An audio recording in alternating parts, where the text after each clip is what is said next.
There is something you should know. Welcome to MsMojo, and today we're counting down our picks for the top 10 behind-the-scenes facts about Encanto. I just changed the whole movie for you. For this list, we'll be looking at fascinating details about the production of Disney's latest animated phenomenon, from the casting, to the story, to the music. Do you want an Encanto making-of documentary? Let us know in the comments below. Number 10. Stephanie Beatriz's audition song. Although she was originally considered for Luisa, Stephanie Beatriz captured Mirabel's warmth and offbeat charm at her audition. She's Mirabel, and her actual audition song was You're Welcome from Moana, and it was so hilarious and such a weird choice.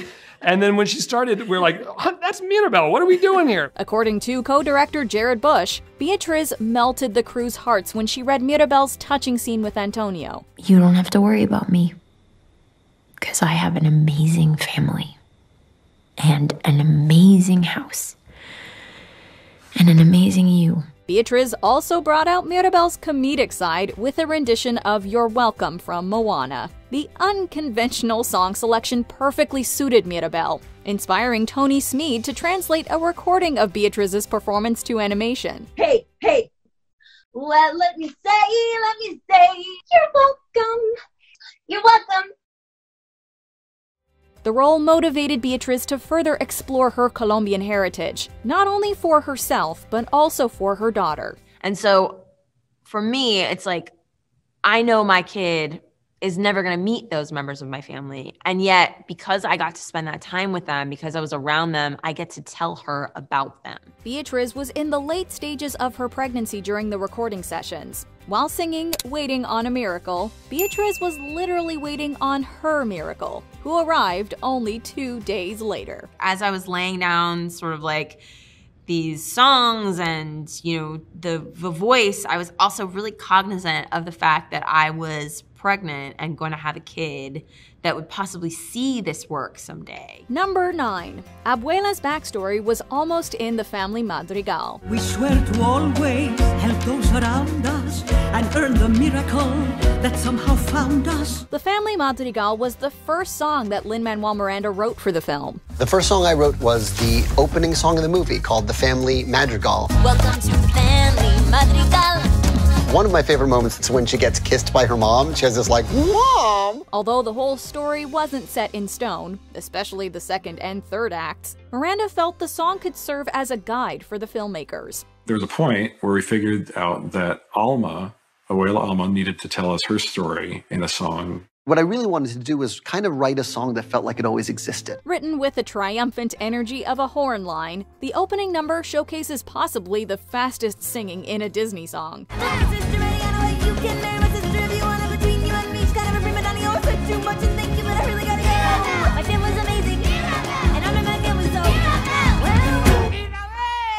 As exposition-heavy as the song is, it almost contained another crucial story detail, Abuela's backstory. With Mirabel narrating to the same familiar tune, the original lyrics revealed that a pregnant Abuela built their home alone in just 1 day. Ultimately, Abuela's origin story shifted to the film's first scene, while the song Dos Oruguitas added new layers. Dos oruguitas enamoradas pasan sus noches y madrugadas llenas de hambre. The miracle also builds the casita in the finished film.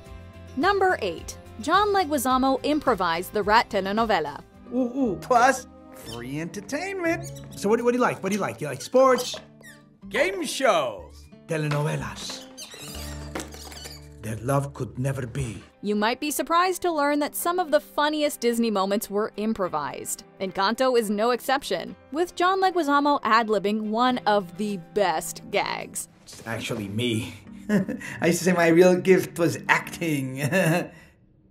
I'm Jorge. I made the sparkle. With exception to his rat companions, Bruno has been alone for the past 10 years. He finds different ways to entertain himself, most notably casting his rat friends in a telenovela. According to co-director and co-writer Charisse Castro-Smith, Leguizamo came up with Bruno's telenovela bit, singling it out as one of her favorite jokes. Can Leguizamo please elaborate on this ad-lib? We need to find out what happens between the amnesiac aunt and her nephew/lover. Oh, because she's his aunt and she has amnesia. So she can't remember that she's his aunt. You see, I say it's like a very forbidden kind of... I don't understand why you left but didn't leave. Leguizamo wasn't the only cast member who went off-script, as Beatriz improvised her fair share of comedic and emotional lines. She's ad-libbed so much of what you hear, not just the comedy parts, but the really emotional parts between her and Abuela Alma. I cannot imagine a better person. Number 7. Miranda's older sister inspired Surface Pressure. Give it to your sister's older. Give her all the heavy things we can shoulder. It's no wonder why the Madrigals are so relatable, as the filmmakers drew inspiration from their own family dynamics. Miranda described Surface Pressure as his love letter and apology to his older sister, Luz Miranda Crespo. Luisa, who is accustomed to bearing everyone's burdens, that is sort of a fantastical outgrowth of something that I think plagues a lot of oldest siblings in families. Just as Mirabel is the youngest sibling in her immediate family, so is Miranda. Being 6 years older, Miranda's sister grew up with more responsibilities and burdens than her brother. Give it to your sister, it doesn't hurt, and see if she can handle every family burden. Watch as she buckles and bends, but never breaks. No mistake. One Christmas, their parents woke up Luz early so she could assemble a He-Man playset before Lynn got up. Miranda not only brought that angst to Surface Pressure, but also worked himself into the song. According to Jared Bush, Miranda recorded the tick-tock sound for the first demo, and they kept it in throughout production. Who am I if I can't run with the ball? If I fall to pressure like a grip, grip, grip, and it won't let go. Whoa. Number 6. Isabela almost had a true love interest. Bubo Marquez? Are you all right? I am fine, mi amor. Mi amor? Although Isabela isn't in love with Mariano, she's willing to marry him to appease her family and maintain her perfect image. Nothing is messed up! You can still marry that big dumb honk! I never wanted to marry him! I was doing it for the family! In an earlier version of the film, Isabela would have had a legitimate love interest named Bubo Marquez. Quirky, dorky, and disguised in a urine-soaked jaguar costume, Bubo is the complete opposite of Isabela. Oh, I'm wearing this jaguar print coat. Wild animals see it and they're like, is that a giant jaguar? And I'm all, yes. And they're like, I will not mess with him. Opposites attract though, and Bubo sees Isabela for who she truly is. The two even plan to run away together, knowing that Abuela wouldn't approve of their secret romance. You're trying to leave? The place where every person worships the ground you walk on to go out there? Bubo Marquez, what is this? Dark magic? What did you do to her? He saw me. This also would have firmly established that people can leave the Encanto if they wish. Although Bubo sounds like a fun character, his presence would have dramatically changed Isabela's character arc. Plus, Bubo's personality and name might have been a bit too similar to Bruno's. Number 5. How the costume design captures every character.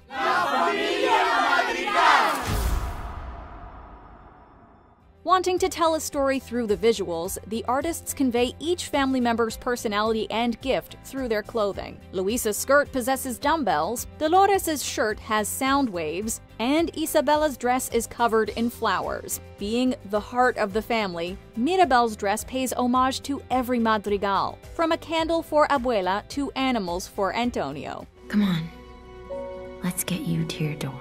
The filmmakers also distinguished the two sides of madrigals with cooler colors representing Mirabel's family and sunnier colors for Aunt Pepa's. Look at you, all grown up. Pepe, amor, you're gonna get him all wet. You are make your papa proud. I don't sound like that. I don't sound like that. Abuela says it's time. In the middle, you had Bruno, whose color scheme could be a reference to Go Away Green, which Disney uses to camouflage backstage buildings at parks. In any case, Mirabel's green glasses link her to Bruno as the fellow family misfit who sees things others don't. If I see something that you don't like, you're gonna be all, Bruno makes bad things happen. Oh, he's creepy and his vision killed my goldfish. I don't think you make bad things happen. Sometimes family weirdos just get a bad rap. Number 4. Visiting Colombia for inspiration. You might not find a living house in Colombia, but you will find that the Encanto filmmakers did their homework. To capture the country's scenery, diversity, and culture, the filmmakers teamed up with experts. It is so admirable the way that they take the research trips to make these movies. It's just an amazing tool, and that's why the movies are so good and so real. As part of the Colombian Cultural Trust, they guided the filmmakers on a trip to Colombia. Miranda's father also came along. This movie is about family, so going there with my dad was really fun. You know, when we went to the quieter towns, I would talk to my dad about how he grew up in a quiet town in Puerto Rico. They spent 2 weeks exploring major cities like Bogota and Cartagena, towns like Palenque and Salento, and sweeping natural wonders like Cocora Valley. We had a really amazing time going to Salento and the Cocora Valley. Once we were walking through those amazing wax palms and seeing the clouds coming over the mountains, it was so picturesque and unusual and wonderful. We knew that that's where the movie should be set. Beyond sightseeing and food tasting, the filmmakers got to know residents on a personal level and learn from them. A tourist guide would even become a consultant on the film and help shape the character of Mirabel. My whole idea of the trip was for them to see how normal people live, like get the real experience. Just go to people's houses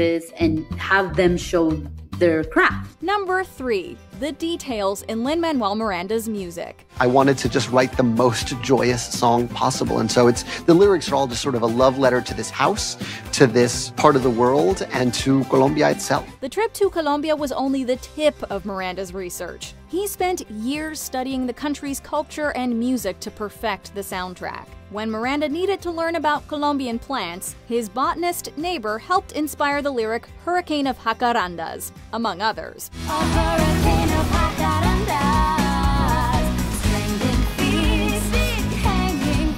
This is fine! But now instead of fills the air as I climb and dive, push through. What else can I do? While the songs and story are intertwined, there's even more going on beneath the surface. Miranda wanted the music to communicate who each character is. I can't move the mountains.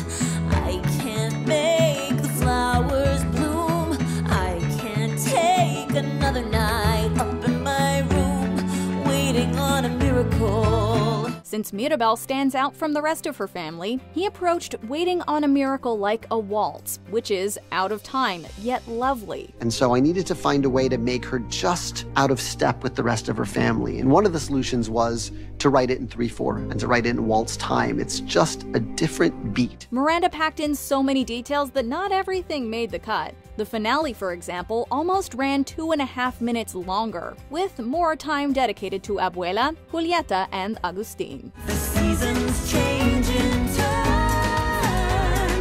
Would you watch our little girl go? She takes after you. Number 2. We don't talk about Oscar. And then I heard the name we do not speak.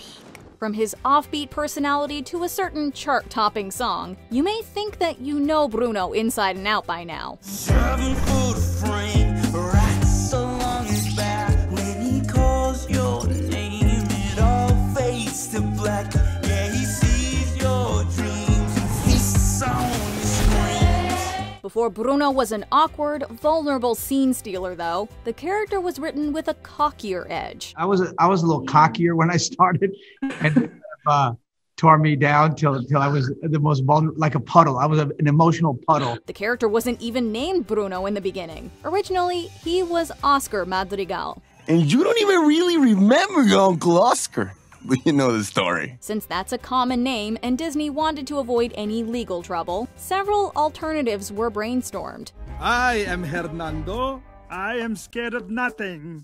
Trying to find the right personality, I gotta say, when we got John Leguizamo's voice, you were like, thank you for this man. Arlo, Anko, Andre, Emo, and Marco were some of the other options. But Miranda said that he liked Bruno the best in a text. Jared Bush didn't entirely understand why until he heard Bruno, no, no, no. We don't talk about Bruno, no, no, no.